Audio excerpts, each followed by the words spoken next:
டேய் வேலு யோகா கடையில் கொஞ்சம் வேலை இருந்ததுனால நம்மளால ஆயுத பூஜை கொண்டாட முடியல. நாளைக்கு கொண்டாடிடலாம். எல்லாரும் வண்டி எடுத்து வந்துருங்கண்ணே. சரிங்கண்ணே.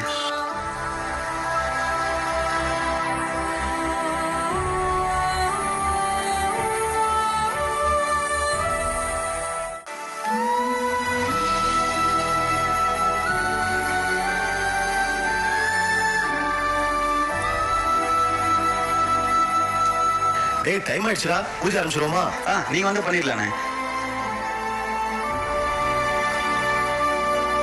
டேய் அந்த தேங்காயை கொஞ்சம் என்கிட்ட கொடுங்களேன். இந்தாங்கண்ணே. அண்ணே இது எதுக்குண்ணே? நம்ம ஆயுத பூஜை கொண்டாடுறது எதுக்காகடா? நமக்கு சோறு போற ஆயுதங்களை வச்சு பூஜை பண்றதுக்காக தானே. அப்படி பார்த்தா அதை வழி நடத்தி கொண்டு போறதே உங்களை மாதிரி தொழிலாளிங்க தானே. அதனால நீங்களும் எனக்கு சாமி மாதிரி தான்டா. இல்லைங்க